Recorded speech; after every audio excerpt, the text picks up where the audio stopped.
rekam ulang. Jadi untuk persiapan SIMAK UI regulernya, ini adalah sebaran soalnya. Untuk materi kelas 10 tuh yang saya hijaukan itu yang paling banyak soalnya ya. Jadi yang paling banyak itu konsepnya tentang ada fungi, jamur, kemudian ada tentang hewan ya. Kemudian ada konsep tentang tanaman. Dan ada juga nih tentang tanaman ya. Jadi ada 4 bab nanti kita akan bahas ya di materi kelas 10. Untuk materi kelas 11 ini ada tentang sel, struktur dan fungsinya, sementara bab-bab yang lain itu ganti-gantian keluar. Jadi memang pembahasannya tentang sistem ini ya, ada banyak sistem di tubuh makhluk hidup atau hewan atau pada manusia. Jadi secara umum untuk SIMAK UI itu ganti-gantian keluar ya. Sementara untuk materi kelas 12 yang paling banyak adalah konsep tanaman ya, tentang growth and development-nya, kemudian tentang materi genetik dan menyusul bioteknologi. Kita akan belajar beberapa dulu ya untuk hari ini. Ini kemarin udah kita pelajari di awal pertemuan dulu di pembahasan KKI internasional. Nah, sekarang coba ya dijawab soalnya nih, dalam kondisi apakah kloroplas punya kemiripan seperti halnya mitokondria? Gimana tuh? Masih ingat? Ya kamu kemarin ngomongin teori endosimbion. Wah, itu dekat-dekat banget itu. Iya. Nah, Keduanya dapat memanfaatkan sinar matahari sebagai sumber energi. Mitokondria kayak nggak bisa deh. mitokondria nggak bisa ya. Udah aku silangin nih. Terus? Morfologi kedua mirip satu dengan lain. Kalau morfologi itu berarti bentuknya gitu ya? Strukturnya atau bentuknya bisa. Enggak kali ya. Enggak mirip. Keduanya mengandung DNA dalam jumlah besar.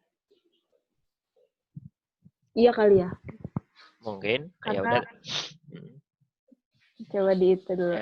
Tanda tanya lah gitu ya. Terus yang keduanya ditemukan dalam sebagian sel bakteri dan tumbuhan.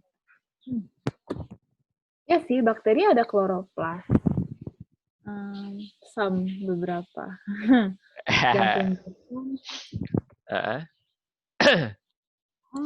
tumbuhan ada pasti.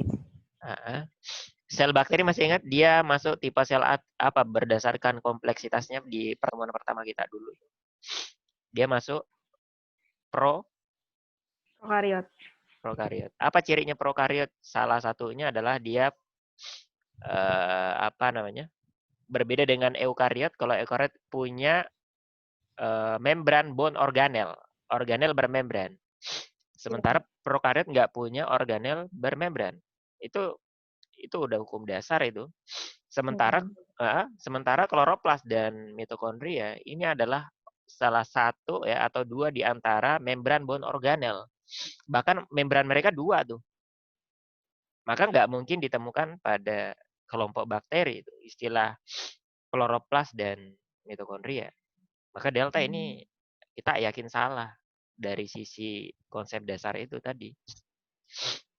Maka tersisa yang E ini. Keduanya punya sistem membran dalam dan luar. Benar nggak? Benar. Dalam sistem membran dalam tuh maksudnya? Boleh sistemnya dihilangin kalau bingung. Oh, oke. Membran dalam dan luar. Benar. Benar ya? Benar. Oke. Gampang sih. Gampang sih sebenarnya soalnya. Gampang banget. Jadi ini gambaran tentang mitokondria dan kloroplas ya. Jadi saya udah ngirim slide yang dulu ya. Udah ya. Jadi mirip-mirip aja sih sebenarnya. Mereka masuk kelompok organel yang berperan dalam konversi energi atau metabolisme. Ini slide-nya saya pakai bahasa Indonesia karena kita udah mengarah ke reguler ya. Jadi kamu harus tahu istilah bahasa Indonesianya apa ini. Materi-materinya. Nanti kalau ada yang bingung nanti saya keluarin bahasa Inggrisnya kalau saya tahu, kalau saya ingat ya. Jadi dia adalah satu dari apa namanya kelompok yang kita bagi itu kan ada 4 kelompok. Kelompok 1 itu berkaitan dengan sintesis dan sekresi protein udah kita bahas ya. Kemudian konversi energi. Kemudian yang kedua, kemudian yang ketiga adalah pencernaan dan penyimpanan zat, yang keempat proteksi. Pertanyaannya tentang kelompok kedua nih. 2 organel yang berperan dalam konversi energi atau metabolisme ya. Tidak ada organel lain selain keduanya yang berkaitan dengan kata kunci energi yaitu mitokondria dan kloroplas. Mereka punya banyak persamaan malah sebenarnya ya. Mereka punya banyak persamaan besar.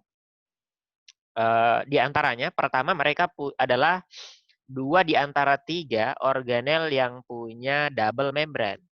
Ya, 2 dari 3. Selain mereka ada nukleus juga.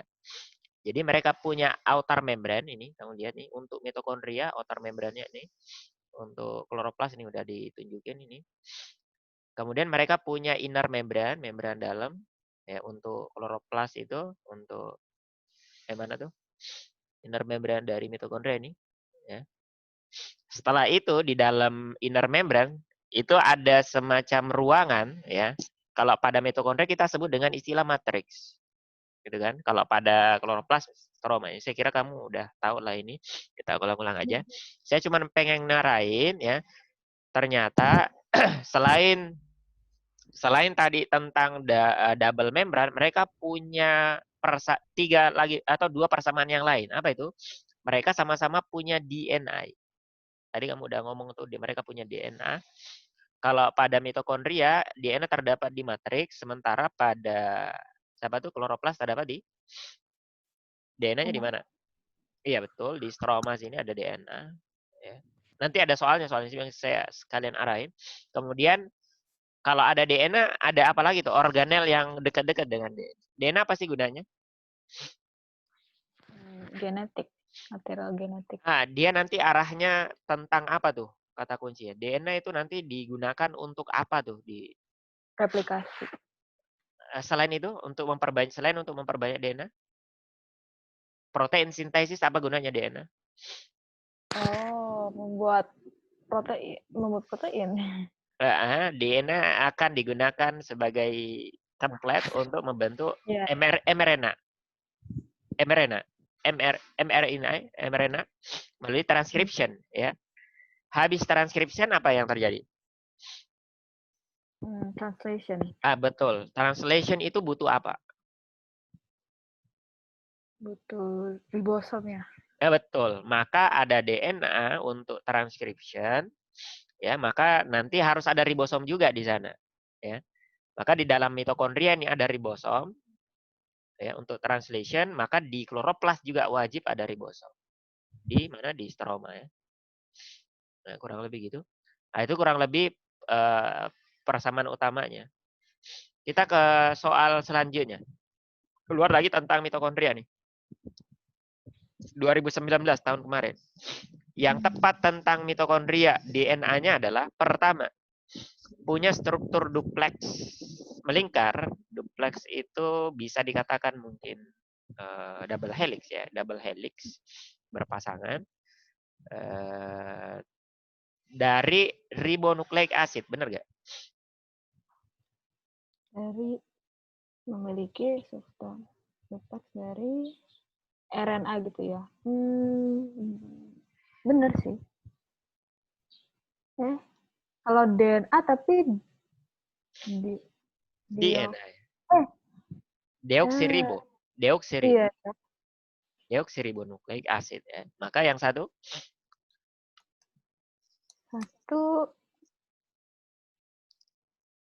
salah berarti. Iya, salah. Harus yakin karena DNA itu harus deoksiribonukleik acid ya. Iya. Satu salah, kita harus yakin pasangannya salah. Pasangannya apa? Hanya mengkode semua enzim yang diproduksi oleh mitokondria. Artinya ini salah.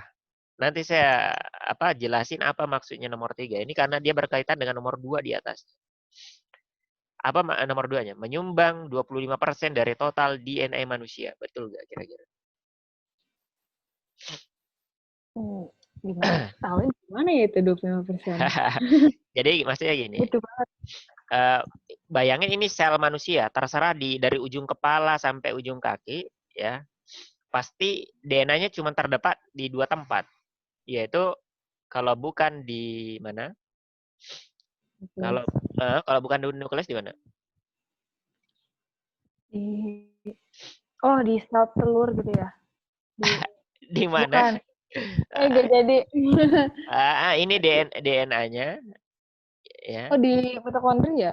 Iya betul, mitokondria. Nah, pernyataan di soal 75% DNA itu terletak di nukleus, sisanya terletak di mitokondria. Benar nggak kira-kira tuh? Ini ada mitokondrianya, ada DNA mitokondria di sini. Ini nukleus, ini mitokondria. Gitu ya. Ini katanya 25%. Kira-kira cukup atau terlalu berlebihan apa terlalu kurang kata 25% itu kira-kira? Ada ini ya.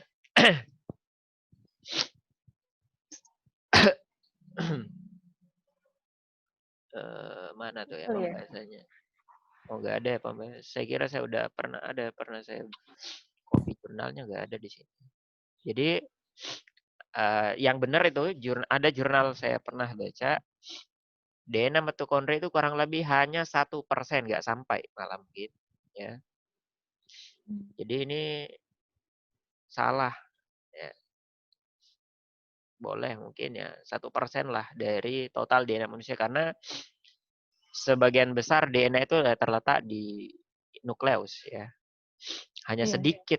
Apalagi mitokondria itu organel yang ukurannya kecil, ya. Tidak mungkin menampung begitu banyak DNA.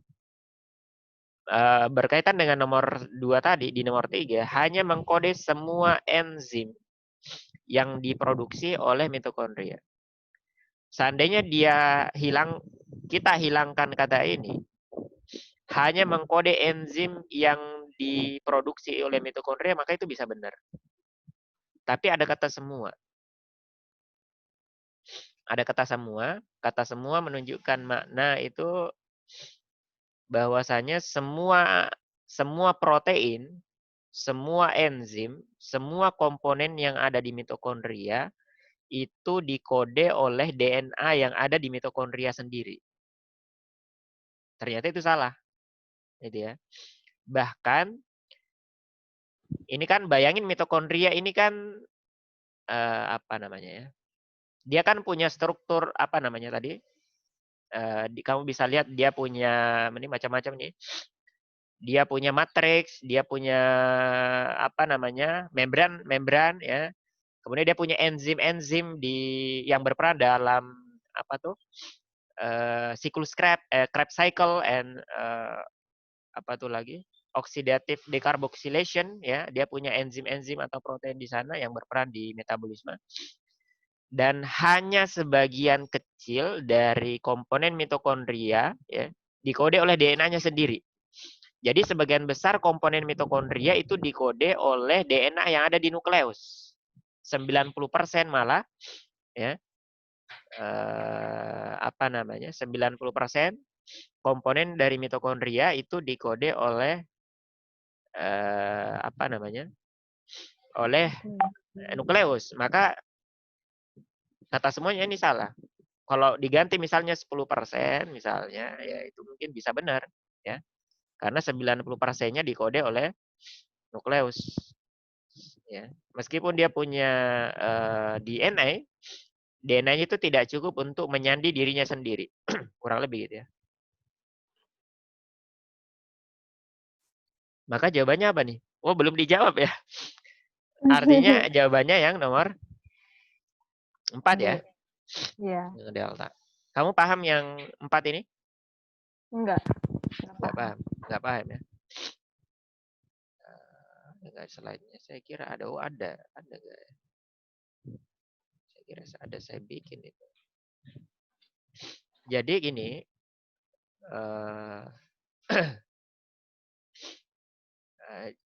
Ini kata diwarisi secara eksklusif dari ibu. Jadi DNA mitokondria diwariskan secara maternal istilahnya.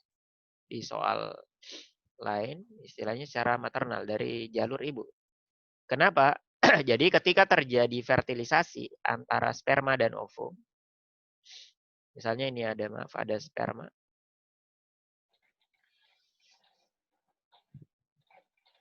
Ya. Mitokondrianya di sini ya. Misalnya anggaplah ini ada mitokondria di sini.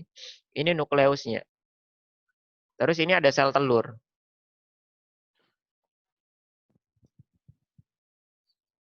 Ini nukleus dari sel telur bersifat N. Ini nukleus dari sel sperma.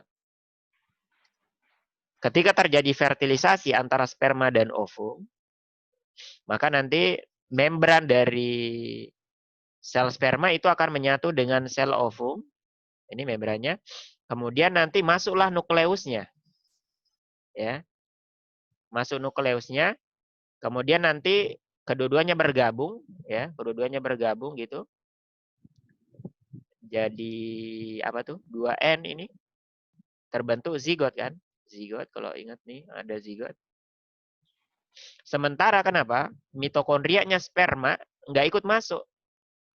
Mitokondria nggak masuk ke dalam sel telur. Yang masuk hanya nukleus.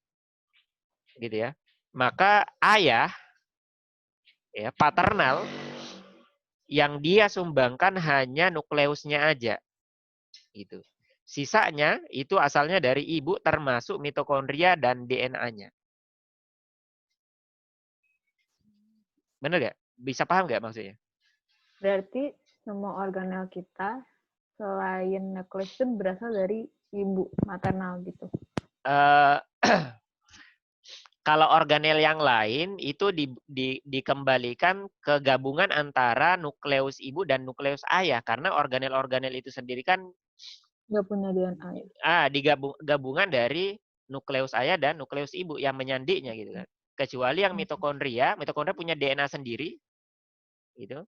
Maka DNA yang ada di mitokondria itu asalnya dari ibu, bukan dari ayah karena ayah hanya menyumbangkan DNA nukleus aja.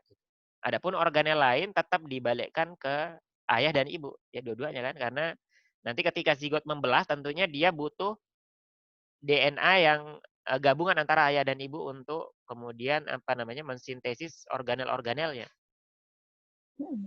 Paham ya? Paham. Maka untuk nomor ini, soal ini kita jawab 4 saja delta. Nomor selanjutnya. Bentuk sel pada semua makhluk hidup dipengaruhi oleh apa?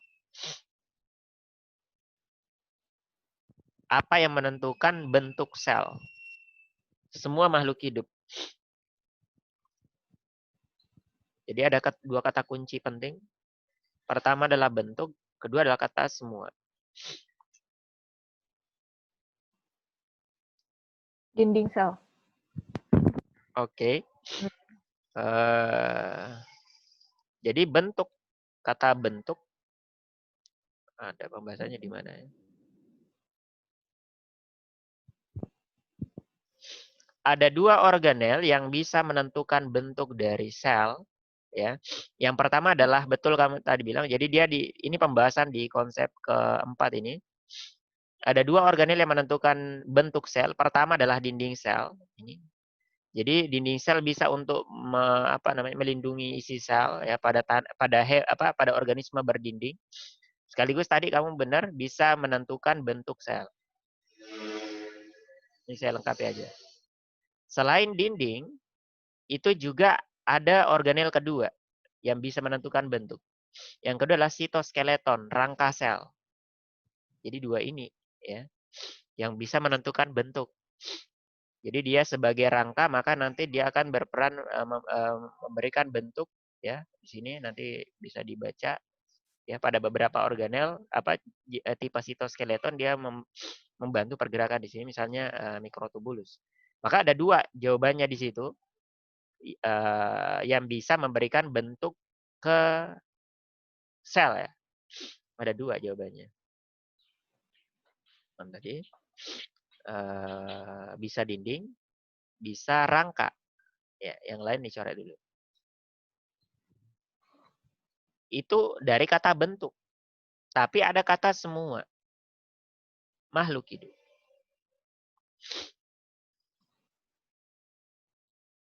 Ada kata semua tuh. Berarti dinding sel karena nggak ada di semua makhluk hidup, berarti itu skeleton berarti ya? Iya gitu analisisnya. Jadi dari berapa tuh ya? Dari 6 makhluk hidup. Coba ya. Biar kamu ada gambaran ya.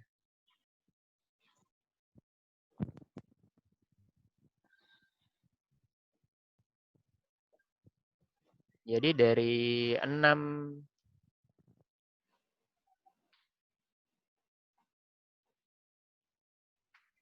makhluk hidup itu ada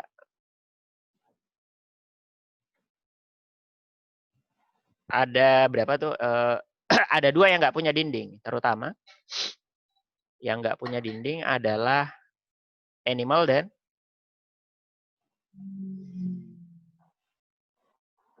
satu lagi protista mirip hewan. Protis like apa tuh? Animal like protis ya istilahnya. Yaitu protozoa. Selain keduanya ini secara umum mereka punya dinding sel. Jadi dua ini yang nggak punya dinding. Maka tidak bisa dikatakan pada semua makhluk hidup yang menentukan bentuk adalah dinding.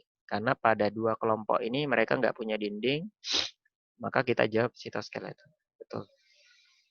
Kemudian, motilitas pada ekor sperma dikendalikan oleh struktur aksonema yang disusun oleh organel berikut. Motilitas itu maksudnya geraknya gitu ya, bisa berenang gitu. Betul, betul. Organel apakah yang berperan dalam pergerakan sperma?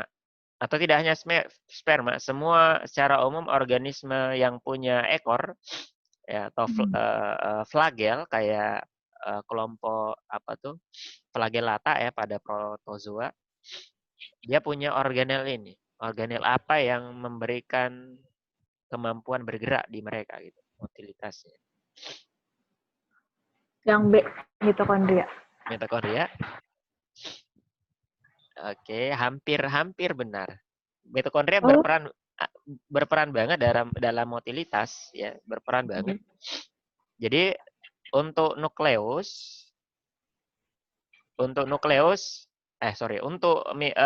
sel sel sperma itu ada 3 organel khusus yang sering ditanyakan di soal. Ada 3 organel. Yang pertama adalah betul tadi mitokondria, ya. Karena mitokondria ini nyediain ATP untuk pergerakan ekornya, ya. Nyediain ATP. Yang kedua adalah akrosom. Akrosom ini letaknya di depan nukleus, misalnya ada nukleusnya, ini nukleus. Terus di depannya ini ada apa tuh? Akrosom. Akrosom ini adalah modification of lisosom. Ya, dia adalah modifikasi dari lisosom. Oh, waktunya hampir 10 menit lagi. Modifikasi dari lisosom, apa fungsi lisosom? Yaitu pencernaan dia. Jadi nanti dia bisa menembus apa namanya? Ada zona ini yang menyelubungi sel telur, gitu. Dengan adanya akrosom, ya, ada enzim-enzim yang terkandung di dalamnya, dia bisa menembus zona ini, zona namanya pellucida zone atau zona pellucida.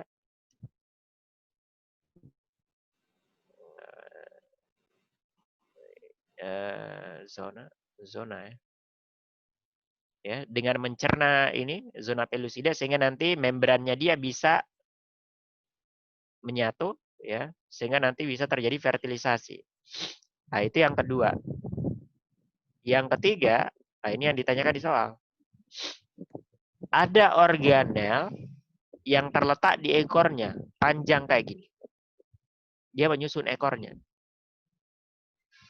Salah satu tipe sitoskeleton. Ini namanya apa? Pertanyaannya. Jawabannya Oh, mikrotubulus tubulus. atau Ya. mikrotubula. Ya, nanti kamu baca aja slide-nya, saya sharing lagi. Tapi di slide yang kemarin itu udah ada. Jadi ini mana tuh ya?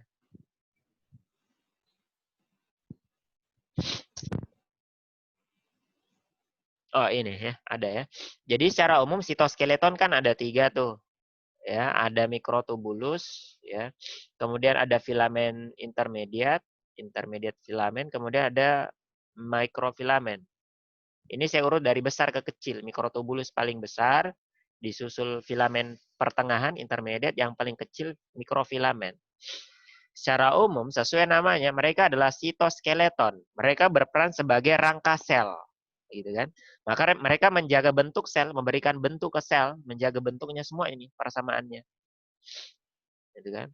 Cuman pada beberapa tipe sel, mereka punya fungsi yang lain, punya fungsi tambahan. Misalnya mikrofilamen, ya. Selain memberikan bentuk sel pada sel secara umum, pada sel otot dia berperan untuk kontraksi, ya. Filamen aktin itu di sel otot itu adalah salah satu tipe mikrofilamen dia. Nah, begitu ya mikrotubulus, ya dia memberikan bentuk pada sel dengan cara di sini menahan tarikan, ya. Nah, dia juga bisa membentuk flagel atau silia pada eukariot, ya, termasuk sel sperma tadi. Ya, kurang lebih itu ya. Kak, jawabannya tadi udah benar yang delta nih. Mitokondria hampir benar karena memang berkaitan, ya, ada kaitannya ATP dia. Terus nih plasmolisis.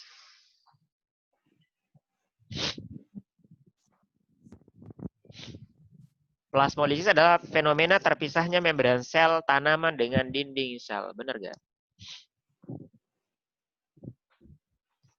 Benar. Betul ya. Yang bawahnya? Vakuola pada bagian tengah sel mengandung larutan dengan... Oh enggak, salah bawahnya.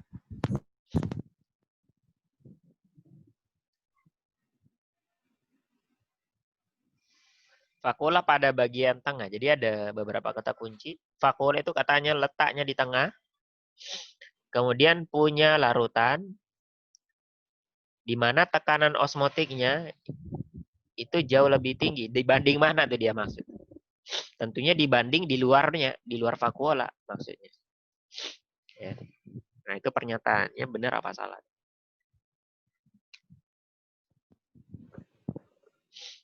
Kalau di luar vakuola itu berarti sudah di luar selnya ya? Di Atau lu, masih di... masih di dalam. Jadi bayangin ini ada nggak sih gambarnya nih? Oh ini gambarnya bisa nih. Ya. Jadi ini vakuola nih yang biru nih. Kalau dia normal kan dia di dalam itu apa tuh? Di dalam sel itu hiper gitu kan, hipertonik. Sementara di luar harus hipotonik agar apa? Agar air bergerak masuk ke daerah yang hiper kan. Maka ketika air bergerak masuk menyebabkan namanya tekanan meningkatkan tekanan turgor istilahnya ya, menyebabkan selnya jadi turgid. Dan pada kondisi ini sel normal. Berkaitan dengan di soal tadi, vakuola pada bagian tengah sel. Jadi bayangin ini ada sel tanaman, plant cell, ada dinding, ya. Kemudian setelah itu ada membrannya.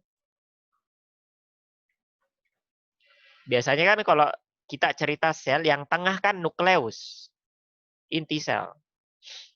Ya, yang bagian kata tengah itu inti sel. Tapi pada sel tanaman, yang tengah memang vakuolanya. Kenapa? Vakuola ketika membesar, maka dia akan mengalahkan organel lain, termasuk nukleusnya terpaksa ke pinggir. Ya.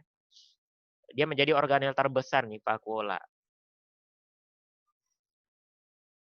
Vakuol. Apa nih? Di luar vakuola ini apa namanya?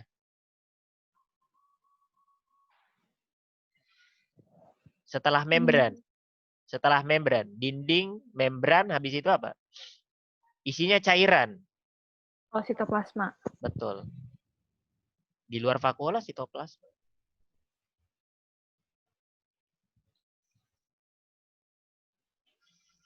Nah gitu ya. Maka pernyataan di soal vakuola pada bagian tengah sel itu betul, kata tengah.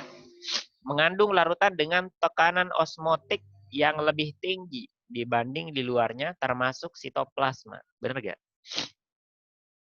Jadi kan arahnya tuh di luar jelas hipo, lebih rendah ya. Di dalam harus hiper.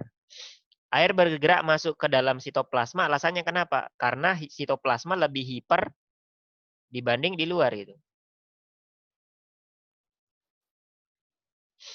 Pertanyaannya bagaimana dengan vakuola? Vakuola gimana? Jadi vakuola lah yang sebenarnya ya bertanggung jawab di dalam ini. Saya balik dulu ke ini biar kamu bisa baca sendiri nanti. Di sini saya simpannya. Oh enggak detail ya, saya simpan di sini. Jadi vakuola inilah yang punya peran ya. Istilahnya mengatur ini vakuola. Di antara peran utamanya selain menyimpan cadangan makanan ya, dia juga perannya adalah mengatur turgiditas sel. Kata kuncinya sel turgiditas sel. Mengatur tekanan turgor sel ya. Turgiditas. Jadi menyebabkan sel itu jadi turgid atau normal lah gitu ya. Jadi bayangin tuh ketika air masuk ke dalam sitoplasma ya, air itu harus bergerak masuk juga ke vakuola. Ya, masuk ke dalam vakuola. Ketika air masuk ke vakuola, maka vakuola tambah gede. Bayangin ada balon ditiup, semakin ditiup balonnya tambah gede, ditiup tambah gede, tambah gede. Ketika tambah gede vakuolanya, maka dia akan menekan sitoplasma dan menekan membran dan membran menekan dinding. Tekanan semua tekanan itu tadi dari dalam, dari vakuola ke sitoplasma, dari sitoplasma ke membran, dari membran ke dinding, itulah namanya tekanan turgor. Muncul konsep turgiditas. Dengan adanya tekanan turgor, sel jadi turgid dan sel tanaman jadi normal. Pernyataan di soal, benar nggak dengan pernyataan tadi, dengan penjelasan tadi, vakuola itu lebih tinggi tekanan osmotiknya dibanding di luarnya? Benar. Ya benar. Nggak mungkin air itu masuk ke vakuola kalau dia lebih rendah. Gitu kan. Air itu bergerak ke daerah yang lebih pekat, yang lebih tekanan osmotiknya tinggi. Betul. Maka pernyataan kedua benar nih. Yang tadi atas ini benar ya. Berhubungan ya? Ini agak sulit sih melihat hubungan memang. Plasmolisis adalah fenomena terpisahnya membran. Yang atas ngomongin